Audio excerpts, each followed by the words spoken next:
Welcome to dear viewers of Burundi Television. Welcome to this English news edition. Let's start with the headlines. This Friday in Gitega, the head of state Evariste Ndayishimiye has just received in audience Isao Fukushima, ambassador of Japan to Burundi. They have exchanged on consolidation of the relations of the two countries. It was also an opportunity to invite President Evariste Ndayishimiye in the meeting that will be held from 20 to 22 August 2025, and it will be on African development.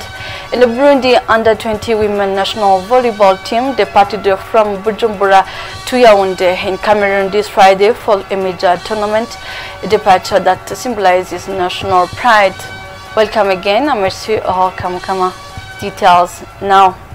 Burundi head of state Evariste Ndayishimiye has received in audience two new ambassadors. One is François-Xavier Zabavi, ambassador of Côte d'Ivoire to Burundi. He'll be staying in Kinshasa. The other one is ambassador of the United Kingdom and Ireland Top. She will be staying in Kigali. During the presentation, they reiterated the commitment to deepen bilateral cooperation in various fields. And still in Gitega this Friday, the head of state Evariste Ndayishimiye has received in audience Isao Fukushima, ambassador of Japan to Burundi. They have exchanged on consolidation of the relations of the two countries. It was also an opportunity to invite him in the international meeting that will be held in Japan from 20 to 22 August 2025, and the African development will be on agenda. Opening ceremonies of the ordinary parliamentary session of August 2025 during this first session of the legislature from 2025-2030. Parliamentarians will analyze and adopt 9 bills, among which the ratification by Burundian government of on the agreement between Burundi and Serbia on visa exemption for diplomatic, official and service passport holders. And at Gitega, official opening of the Senate session of the month of August at Gitega, while presiding over the opening ceremonies, Emmanuel Sinzohagera have congratulated the new senators and has wished them a lot of success. And just before the official launching of the electoral campaign of the sectors and the district by the head of state Evariste Ndayishimiye, the preview of the legal framework of those elections has been carried out by a national TV team. The aim was to inform and educate the public. Evariste Ndayishimiye has more. It is the signature of the President of the Republic of Burundi through his decree dated 31st July 2025 that officially launched the electoral campaign for the election of Hill Quarter Council and the heads of hills and the quarters. According to the Article 2 of the decree, the campaign begins on 2nd August 2025 and will close on 22nd August 2025. During this period, campaign activities are permitted daily from 6 a.m. o'clock to 6 p.m. o'clock. Under the organic law governing the reorganization of communal administration, Article 80 provides that the head of a hill or quarters is the promoter of social peace and development. Within his or her jurisdiction, the head must organize at least one open meeting per quarter with all residents to assess the political, social, economic and security situation on the hill on the quarter.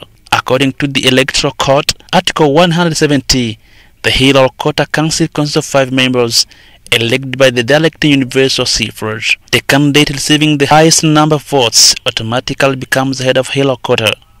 Moreover, these elections are not held based on political party lists or coalitions. All candidates standards independence. Article 171 of the Electoral Code stipulates that the mandate of a Hill or Quarter chief is incompatible with any other public function.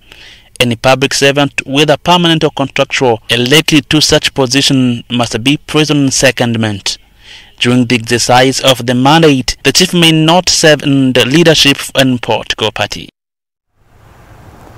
Closing ceremonies of the Burundian Diaspora Week. That event was marked by a series of visits to projects initiated by members of diaspora.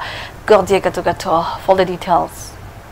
Activities marking the closing of the week dedicated to Burundians living abroad began at Tanganyika Hospital, a healthcare facility built by Jean-Pascal Abayo, a member of the Burundian diaspora. On this occasion, participants toured the hospital's various departments to see the services being offered. The medical staff presented to the members of the diaspora the types of illnesses treated at the hospital. They emphasized that some disease which previously required treatment abroad can now be treated locally thanks to the available medical equipment. However, the hospital's Director General pointed out challenges related to patients who are unable to pay for their medical care. Moved by this issue, the diaspora members spontaneously collected money to support these underprivileged patients. After the hospital visit, the delegation went to the Miriware Kocha, where they visited a modern housing construction site initiated by Fabrice Manilakiza, another member of the diaspora and the president of the Ubaka Nation Group Association. He gave them a detailed presentation of the ongoing real estate project. They then proceeded to the Kiange Kocha, where they visited another estate of modern houses also built by Fabrice Manilakiza, the member of the diaspora. The visitors expressed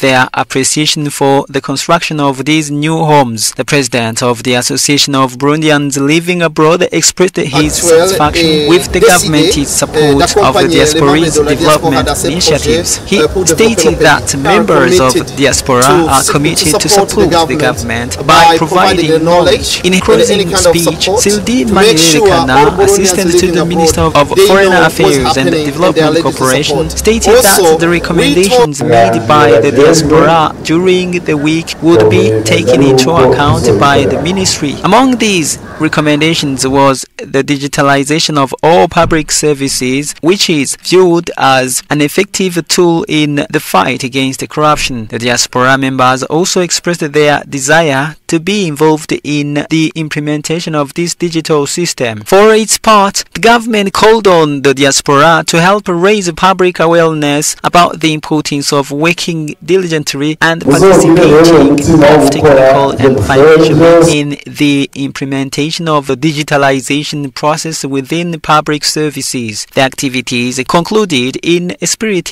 of great satisfaction and fraternity. Burundi under-20 women national volleyball team departed from Bujumbura to Yaoundé in Cameroon this Friday for a major tournament departure that symbolizes national pride.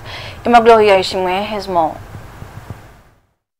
The national delegation, composed of 12 players under the age of 20 and 5 accompanying officials, departed from Bujumbura this Friday. The competition is scheduled to run from August 2nd to 14th. This marks a major sporting milestone for the team, the result of nearly a month of intensive preparation. The players have undergone rigorous training sessions. Yarankunze Ezekiel, Secretary General of the Burundian Volleyball Federation, acknowledged the crucial support provided by national authorities, particularly the Ministry of East African Community Affairs and the Volleyball Federation, which made this participation possible. Beyond the results, this tournament marks a key moment in the growth of women's volleyball in Burundi and offers an important platform to showcase the country's emerging talent. In agriculture, insurance is one of the solutions to be recommended to strengthen resilience toward climatic change that reduces production and consequently the loss of farmers. By the time stakeholders want to invest in resilient agriculture, the national TV has highlighted its impact both for farmers and the country. Fabien Nyanezgie has more. Securing farmers' incomes to strengthen resilience in the face of climate change is not yet a habit for Burundians, and the majority of Burundian population does not see the importance of agricultural insurance. But unfortunately, the loss is not all or less in the farmer if the farmer is confronted with the effects of climate change, as the General Director of Inginzo Insurance points out. Added to this are the effects caused by torrential rains, plant and animal disease that ravage fields, especially those bordering national parks. For all of these challenges, the Director General of Inginzo Insurance reassures that insurance companies in Burundi are working to find a lasting solution. For his part, the Secretary General of the Insurance Regulation and the Control Agency, Joseph Butore, invites farmers to take an interest in agricultural insurance because it will reduce agricultural losses, he added. Joseph Butore also indicates that agriculture in Burundi contributes enormously to the country's economy, accounting for 30% of the gross domestic product. Of this English News edition. Thank you for attention again. Have a good weekend.